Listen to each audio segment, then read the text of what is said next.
কথায় বলে আশার অধিক দেয় তারে বলি দান, আর পণ্ডিত যারা মান্য করে তারে বলি মান।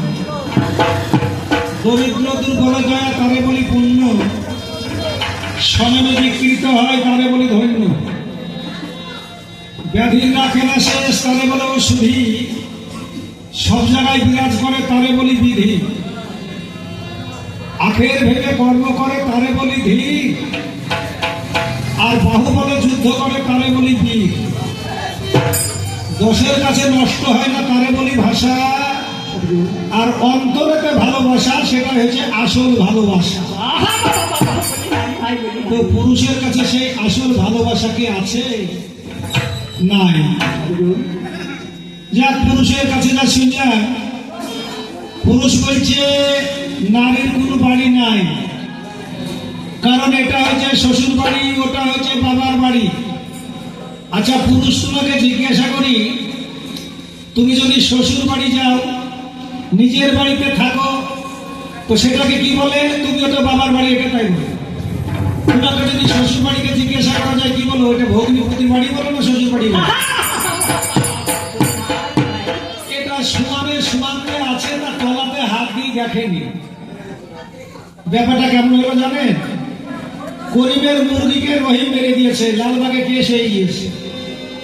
এখন যারা কেস করেন তারা বুঝতে পারবেন, সবাই বুঝতে পারবেন।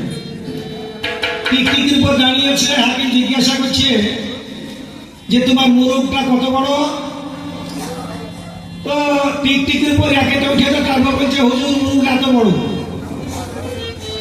এখন হাকিম সাহেব তাকে কলম ধরে ভাবছে যে কয়লার বয়লার তো এত বড় হয় না, এত বড় মুরগ কি করে হইল?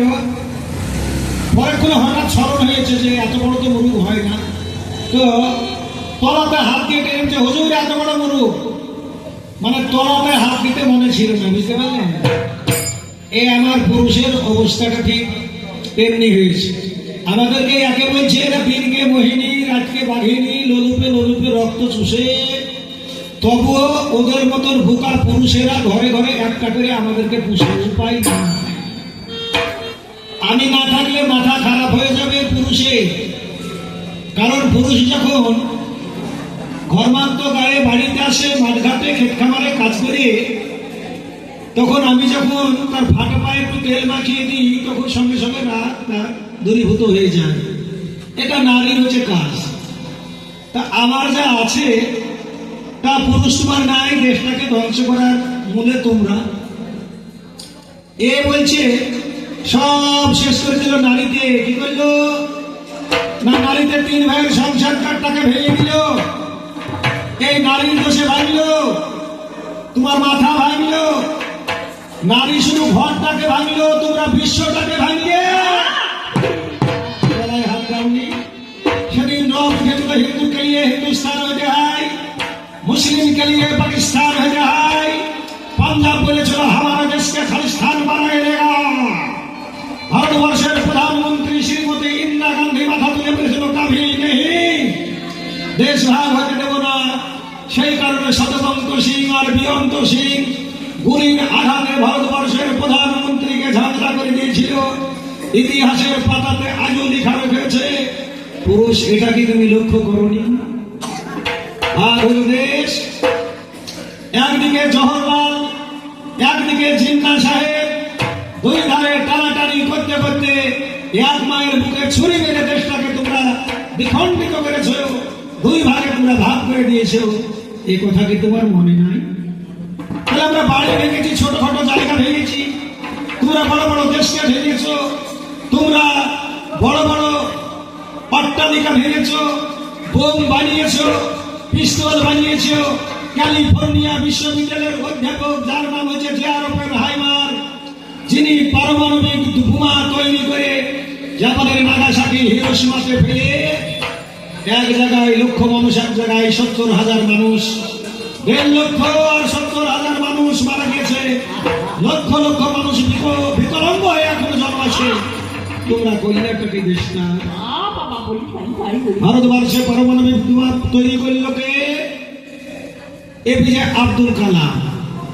পাকিস্তানে আব্দুল কাদের খান, এরা যন্ত্র তৈরি করলো না মানুষ মারার মন্ত্র দিল? এটা একটু হিসাব নিকাশ করে দেখুন। আমি জিজ্ঞাসা করেছিলাম, হে পুরুষদের ভিতর যদি তুমি নবী হও তো তোমার নবীদের 3টে গুণ কি কি? বলো না রে, 3টে গুণ নাই, 6টা গুণ। আমি আগে বলেছি এটা লালবাগের গান, হিসাব নিকাশ করে করতে হবে। নবীদের মাত্র ছিল 3টে গুণ। কি কি? 1 নম্বর হচ্ছে নবীদের কাছে ওহী আসতো, যা কারোর কাছে আপনার আমার কাছে আসবে না। নবীকে যখন কাফেরেরা বলল, হুজুর আপনার ধর্মটা সত্য, তো আমাদেরটা ভালো একটু বলুন না। হুজুর পাক উপর দিকে তাকালেন, জিবরিলের মারফত তার কাছে ওহী এলো, একটা সূরা নাযিল হলো। সূরাটার নাম হচ্ছে কাফিরুন। কুল ইয়া আইয়ুহাল কাফিরুনা লা আ'বুদু মা তা'বুদুন ওয়া লা আনতুম আ'বিদুনা মা আ'বুদ লাকুম দীনুকুম ওয়ালিয়া দীন। হে নবী, তুমি বলে দাও, তোমরা যার পুজো করো আমি তার পুজো করি না, তোমরা যার উপাসনা করো আমি তার উপাসনা করি না। তোমার ধর্ম তোমার কাছে শ্রেষ্ঠ, আমার ধর্ম আমার কাছে শ্রেষ্ঠ, অর্থাৎ লাকুম দীনুকুম ওয়ালিয়া দীন। তাহলে নবীদের কাছে ওহী আসতো, সাধারণ মানুষের কাছে আসবে না। নবী যেদিন ঘুমনি গিয়ে পড়ে কেঁদেছিল, যে নবী 1000 বছর বেঁচে, তারা 1000 বছর বেঁচেছে, তারা নেকির পাহাড় করে দিয়েছে। হে মাবুদ, তোমার সামনে আমরা কেমন করে মুখ দেখাবো, আমার বান্দাদের ক্ষুদ্র আয়ুতে কেমন করে যাবো? সেদিন সূরা নাযিল হয়েছিল কি? কদর নাকি ইন্নান জান্নাহু ফি লাইলাতুল কদরে ওমা আদরাকা মা লাইলাতুল কদর লাইলাতুল কদরি খায়রুম মিন আলফি শাহর তানাজ্জালুল মুলাইকাতু ইয়ারহু ফিহা বিজিনে রাব্বিহিম মিন কুল্লি আমরিন সালামুন আলাইহি হাত্তা মাতলাইল ফাজর। হে নবী, তুমি জেনে নাও যে 27শে রমজান একদিনে ইবাদত করলে অন্য নবীর 1000 মাসের সমান সওয়াব একদিনই পাওয়া যায়। তাহলে নবীদের কাছে ওহী আসতে 1 নম্বর। 2 নম্বর হচ্ছে নবীদের ছিল মুজিজা। দাউদ নবী যদি লোহাকে হাত দিত, লোহা গলে জল হয়ে যেত। সুলাইমান পয়গম্বরের 1.5 হাতের একটা তক্তা ছিল, আকাশ বাতাস পাড়ি দিয়ে বেড়াত। মুসা নবী অন্ধের চোখে হাত দিলে চোখ ভালো হয়ে যেত। ঈসা নবী মৃত্যু মানুষকে জীবন্ত করে কথা বলতো। আপন আপন নবী আপন আপন মুজিজা নিয়ে চলে গেছে, কিন্তু শেষ জামানের যে আখেরি নবী তার মুজিজাটা নিয়ে যায় না। কেন? সেই নবীর মুজিজা হচ্ছে কোরআন। তাই জিবরাইল তার মৃত্যুর সময় এসেছিল, জিবরাইলকে বলেছিল, জিবরাইল তুমি আমার মৃত্যুর পরে কতদিন আসবে? বলে, হুজুর আপনার কাছে এটা দুঃখের খবর, আপনি যতদিন ছিলেন আপনার কাছে এসেছি, বান্দাদের জন্য একটা একটা করে জিনিস এনে দিয়েছি, কিন্তু আপনি চলে যাওয়ার পরে 10 বার পৃথিবীতে এসে 10টা জিনিস তুলে নিয়ে চলে যাবো, এটা আপনার কাছে খুশির খবর নয়। তাহলে নবীদের একটা মুজিজা ছিল। আর নবীদের 3 নম্বর গুণ হচ্ছে প্রত্যেকটা নবী ছিল সৎ চরিত্র। তো কি বলছো, কোন কথায় কোন কথা বলছো আমি তো বুঝতে পারছি না। সেই জন্য একটা কবি আর ছন্দ লিখেছিল যে রাঘব ঠাকুর মন্ত্র বলে সব মন্ত্র ভুল, আর জমির নাপি দাড়ি কাটা, সে দাড়িতে থাকে চুল। আফাজউদ্দিন গান করে তার 2 হাত দুটি মাথায় টাক, আর মিথ্যে মিথ্যে হাদিস শুনতে দুলালিকে ডাক। হে অবস্থা, জিজ্ঞাসা করেছিলাম, হে পুরুষ, শিবকে যদি তুমি মৃত্যুঞ্জয় বলে থাকো, শিবের কাছে বর পেল বৃক্ষাসুর, যার মাথায় হাত দিবে সে ধ্বংস হয়ে যাবে, শেষ হয়ে যাবে। রাস্তায় নারদ মুনির সঙ্গে দেখা। নারদ মুনি বলে, বর তো পেলে, কিন্তু পরীক্ষা করেছে বলে, হ্যাঁ তা তো করিনি। পরীক্ষা কাকে করবো? এবার শিবকে কাছে পেয়েছে, এবার শিবের দিকে হাত দিতে চেয়েছে, শিব প্রাণ পরে ছুটে পালিয়ে দুর্গার ছায়ার ভিতরে নিয়ে ঢুকে গেছে। শেষকালে মুখ পুরা হনুমান সেটি লাভ দিয়ে গাছে উঠে বসে আছে। শেষকালে মা দুর্গা করলেন কি, পশুকে কি করে বধ করা যায়? বলে, আমার সঙ্গে নাচতে হবে। এবার তাতে রাজি, যদি নাচ করে তাহলে বিয়ে হবে। অসুর রাজি হয়ে গেল। দুর্গা করল কি, 2 এখানে হাত দিয়ে নাচতে লাগলো, তারপরে এখানে হাত দিয়ে নাচতে লাগলো। অসুরও সেই জায়গাতে হাত দিতে লাগলো। দুর্গা মাথায় হাত দিয়ে যেমন নাচতে গিয়েছে, আর অসুরও মাথায় হাত দিয়েছে, সঙ্গে সঙ্গে অসুর ধ্বংস পুড়ে শেষ হয়ে গিয়েছে। তাহলে তোমার শিবের ক্ষমতা নাই, যাতে থেকে স্বয়ং মা দুর্গা যদি রক্ষা না করতো, তাহলে শিবের বাঁচার কোনো উপায় ছিল না। তাহলে এখানে নারীর কাছে তুমি পরাজিত, পারো না, আমার সঙ্গে তোমার তুলনা হয় না বলে নারী নিচে নেমেছে। নারী নিচে নেমেছে, নারী এখনো কৃষ্ণের ঝুঁকির উপর, এখনো নারী সরগর্ণ খণ্ডনং মম শিরসি মণ্ডনং হে হিল পদ পল্লব অনুদারণ। হে রাধা, তোমার সঙ্গে যদি সরকারণ হয়, তোমার সঙ্গে যদি মনোমালিন্য হয়, তাহলে রাধা তুমি আমার মস্তকটাকে মুন্ডন করে দিও। তাতেও যদি না হয় রাধা, তাহলে তোমার পায়ের তোরা তোমাকে স্থান দিয়ে স্বয়ং ভগবান শ্রীকৃষ্ণ নারীর পায়ের তোরায় থাকতে চাহে, তাহলে পুরুষের মর্যাদা কোথায় দাঁড়ায়? জবাব দেবী বন্দনাটা দেখেছি। দেবী সর্বভূত চাত্তরূপেণ সংস্থিতা নমস্তাস্যাই নমস্তাস্যাই নমো নমঃ। দেবী সর্বভূত সুগন্ধিকেণ সংস্থিতা নমস্তাস্যাই নমস্তাস্যাই নমো নমঃ। দেবী সর্বভূত সুপ্রাণরূপেণ সংস্থিতা নমস্তাস্যাই নমস্তাস্যাই নমো নমঃ। যে দেবী আত্মারূপে মানুষের মাঝখানে, যে দেবী প্রাণ রূপে মানুষের মাঝখানে, যে দেবী জ্ঞান রূপে মানুষের মাঝখানে, তাইলে দেব নয়, দেবী হচ্ছে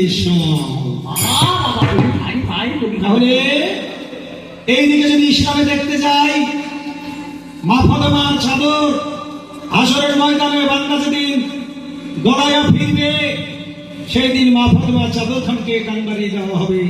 চাদর ব্যতীতে তল নবীর জামাতা কান্দিয়া পাগল হইলেন আল্লাহর ফেরেশতা।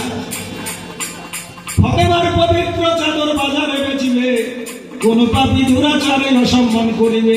আল্লাহ বলেন জিবরাইল নিশিতে যাও, চাদর খরিদি করো, সরকার টাকা নাও, রেখে দেবে হেসতে চাদর আদর সম্মানে, চাঁদুয়া করিয়া দিব হাসরের দিনে।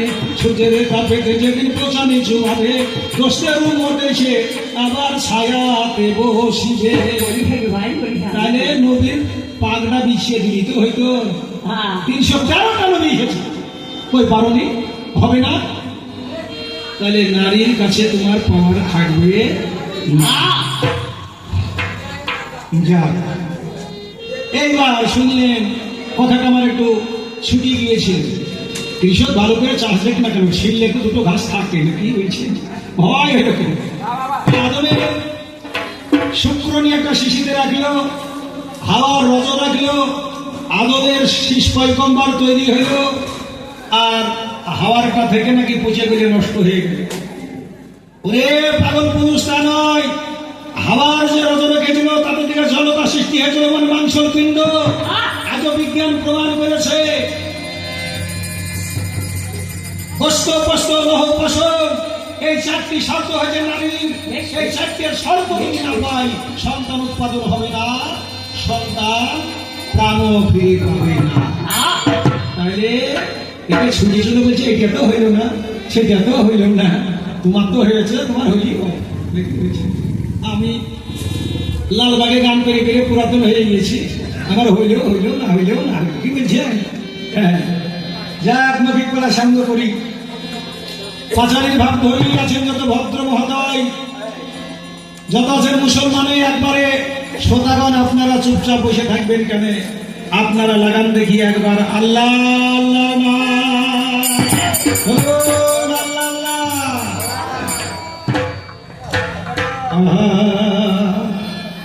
দারা দারে দারা দারে রে দারা দারে দারা দারা রে দারে দারা দারা রে।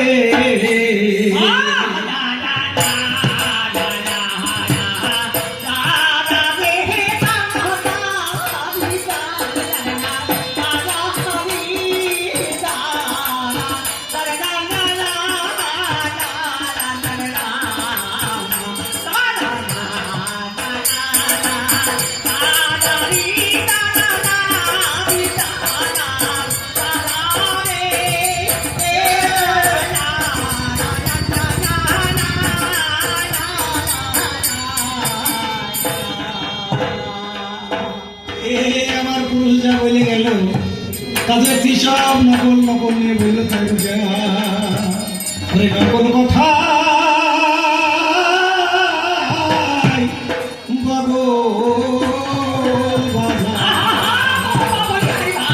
এ পুরুষ আসলের ভাই জানে না।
এই নকল কথাকে বগল বাজাতে শুরু করেছে, আর আসলে ফাটা কলসি বাজেও খুব বেশি, জানেন? এই অবস্থা হয়েছে আমার পুরুষের। ওরে ধমকে দিলে চমকে উঠে, ওরে ধমকে দিলে চমকে উঠে, মুঠে ভিজাই বিছানায়।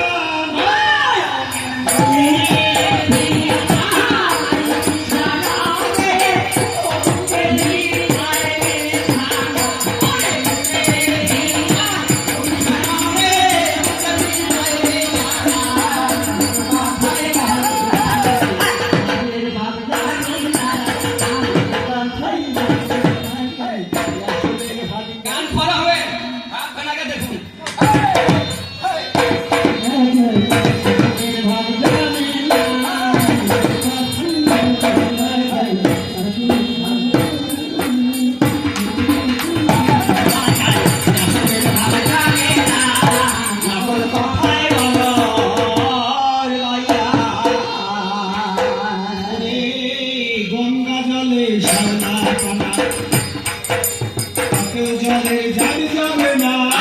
গঙ্গা জলে শ্যাওলা পানা, তাতেও জলে যাবে না।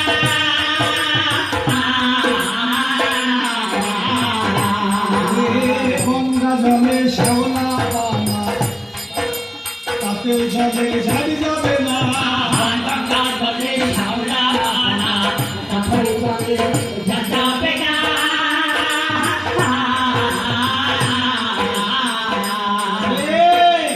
আমি নারীর মধ্যে গঙ্গা, শহরের আবর্জনা নোংরা সবকিছু লক্ষ্যে বহন করে চলছে, তো মহতে কলম দিলেন না, Ganga is holy river, Ganga হইল পবিত্র নদী।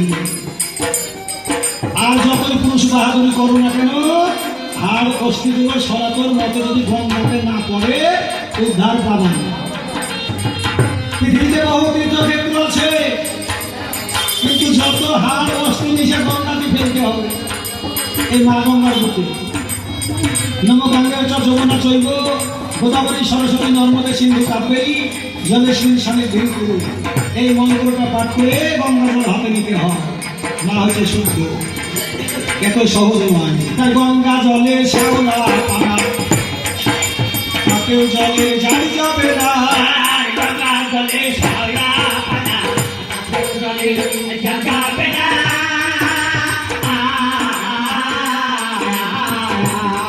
তাতেও হবে দেবার্চনা, তাতেও হবে দেবার্চনা, তাতেও হবে দেবার্চনা, পুরুষ তুমি জানো না।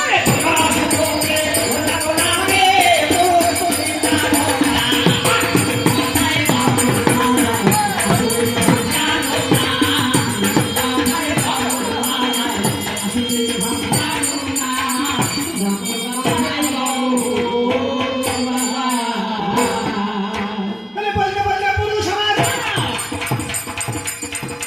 কোন পথে গেল, মা কালে শিবের বুকে পা দিয়ে দিল। কি কারণে পা দিয়েছেন আমার কথা শুনো। ওরে আমার পাগল পুরুষ কথাতে দাও মন। দেবতারা বিপদে পড়ে গিয়েছে, অসুরদের সঙ্গে সে যুদ্ধে পারে না, মাকে আহ্বান করেছেন শুনুন।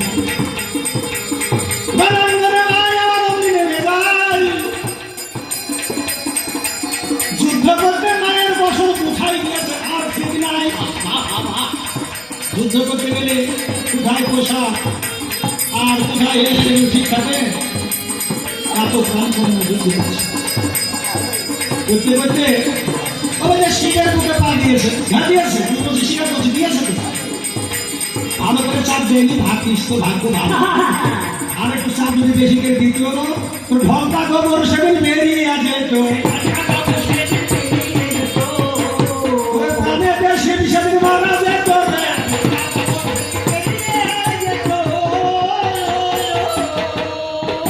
উন্মাদিনী উলঙ্গিনী বিকর্ণ করেছে শুম্ভ শুম্ভ অসুরকে বধ করে মাই আমার খেপে দিয়েছে যাকে তাই তাকে গেছে কি করবে সেদিন উপায় আর তো নাই জড় হতে যাত্রী বাবা চুল তুলে নেয় মহাকালকে সৃষ্টি করে সামনে পাঠালো মহাকালে গিয়েছে সামনে দাঁড়াইল কত কাছে ধরেছে খাতা ধরেছে কৈলাসে শিবদেব সে আর তো উপায় নাই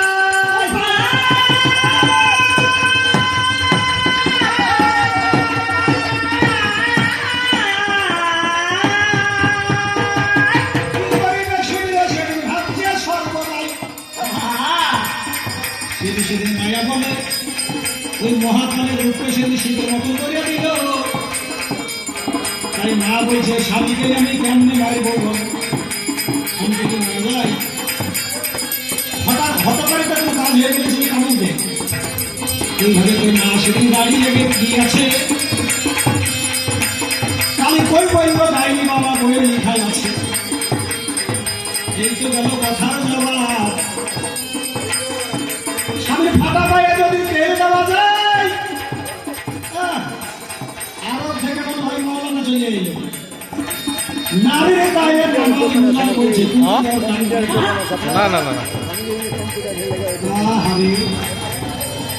আপনারা মাথায় করবেন সবাই তাই পারবেন তেল মালিশ করবেন তাহলে আপনাদের নামাজ রোজা হজ জাকাত কিছু দরকার হবে না না না না রে পারো সেটা বড় নয়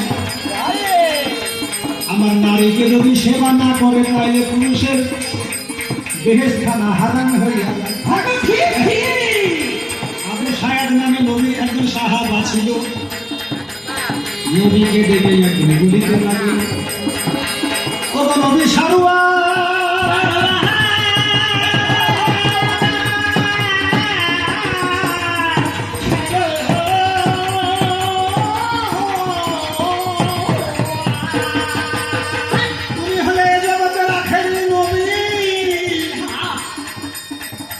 তোমার কাছে নদী আমরা রেখে দিলাম কি সবচাইতে কবরের আজানকে আমার ভয় করে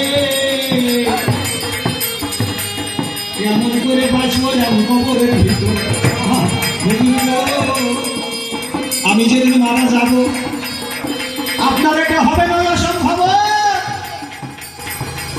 আপনার আর খাল্লার অংশ কেটে একটু কাপড়ের সঙ্গে দিলেন হুজুর আমার কথা মানে আপনার খাতিরে আমার গোড়া যাবে যাবে মাপ হইয়া যায়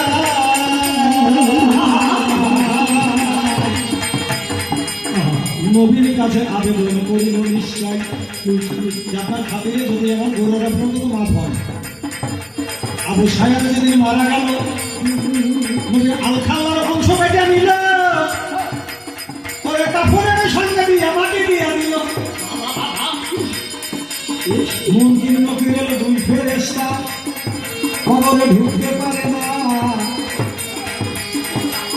নদীর আলখাল্লা দেওয়ায় আছে এ তো মহিমা তোমার কাছে ঘুরে গেল তাকে আবার বলতে লাগলো হাতে ভাইগোবা মিশাই এই কবরের মাঝখানে কেন ঢোকা নাই যায়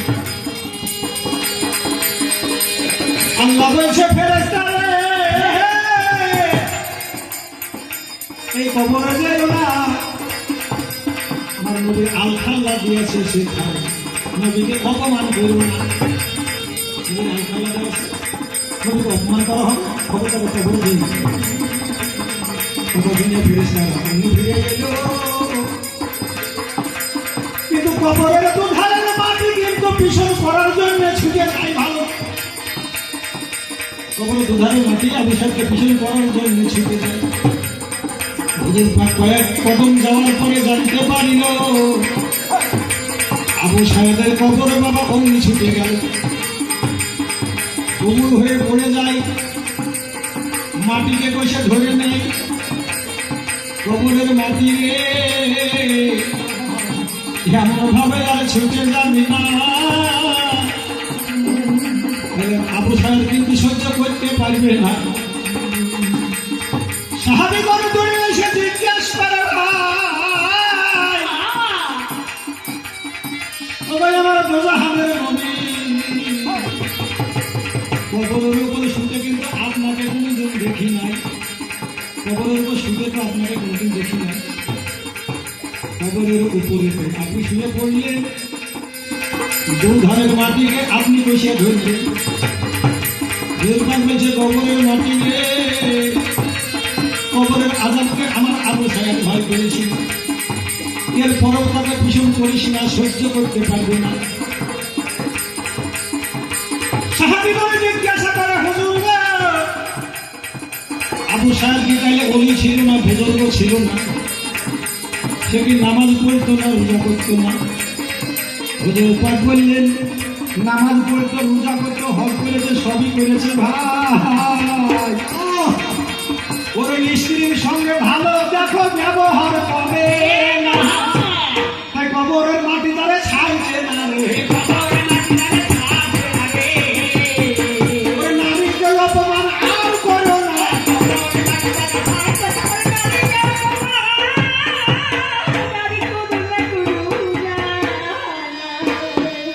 তাহলে পুরুষের পায়ে তেল মাখা নয়, নারীর পায়ে গিয়ে ভালো।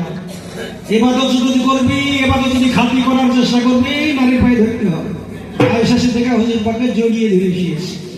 হুজুর পাক অর্ধেক রাত্রিতে আস্তে আস্তে আয়েশা সিদ্দিকা পাগুলোকে হুজুর পাক ছাড়িয়ে ছেড়ে রেখে এবাদতে চলে গিয়েছে। তাহলে নারীর পায়ে হাত দিতে হবে, তবে তো এবাদত হবে। আসল এবাদত হবে না, ঘরের এবাদত হবে না। দিতে ভেবে নারীর পায়ে না হাত দেবে, নষ্ট করলো, ধ্বংস করলো পুরুষ জাতি। কি করলো? আমেরিকার সাথে দ্বন্দ্ব বাঁধিয়ে দিল কে? লাদে। কোন নারী গিয়েছে? এরা পুরুষের জীবন আছে, একটু বাস্তব দেখায়। মা দুর্গা বড় পুজো, এটা জানেন তা সকলে। একে একে বলবো কথা, বলবো সভাস্থলে। দুর্গা পুজোর বাজার করতে এক ভদ্র লোক যায়, পিছনে থেকে তার বউটা তারে ডেকে পায়। 500 মতো ঘি কিনবে, একটু লুচি ভাজা হবে। বাড়িতে এনে কিন্তু মজা করে ছেলে মেয়ে খাবে। কি করবে? আহা মনে উপায় আর তো নাই। একটা মুদিখানার দোকানেতে বয়ম কিনে নেয়। মুদিখানার দোকানে গিয়ে একটা বয়ম কিনি, ক টাকা দিয়ে? বড় জোর 20 টাকা হবে, নাহি 15 টাকা। 20 টাকা দিয়ে একটা বয়ম কিনে নিল। ওই বয়মেতে 500 টাকা ঘি ঢোকাই নিল, 60 টাকা সবা। 5-60 কত হয়? 300 টাকা। 300 টাকা দিয়ে আবার ঘি ঢোকাই নিল। এখান থেকে ব্যাগটা দিয়ে সাইকেল চালাই। কিন্তু সামনে দিক হইতে আসে একজন মহিলা, জানি বেশি দিনের শিক্ষা নাই, আমি তাহা শুনি। অল্প করে সাইকেল শিখেছি, কয়েকদিন হইতে। দূর থেকে তারপর যেটা কোন ধারে যাবে করতে করতে একবারে তখন মেরে দিয়েছে, সরে যাও, সরে যাও।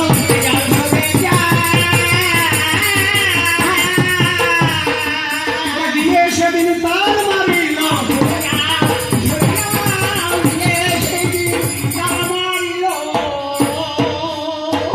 সরো সরো করতে করতে নর্দমা দুজনে পড়েছে। নর্দমা সরো সরো করতে করতে নর্দমায় পড়িল। নর্দমাতে পড়ে ভদ্র লোক খুঁজিতে লাগে, হাত লাগছে, ঘি কিনেছে, মাথায় আছে। বেঁচে যাবার ঘিয়ের বয়মটা কোথায় গেল রে?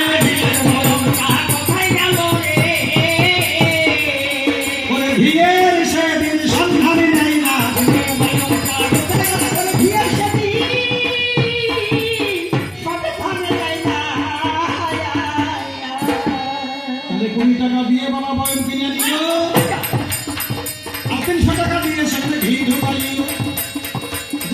পড়েছে একসাথে ভাই, কিন্তু ঘিয়ের সন্ধান না করে কিন্তু বয়ম খুঁজে। বয়ম হচ্ছে পাত্র, পাত্র হচ্ছে নারী, তাহলে আমার মূল্যটা বেশি বটে ঘুরে।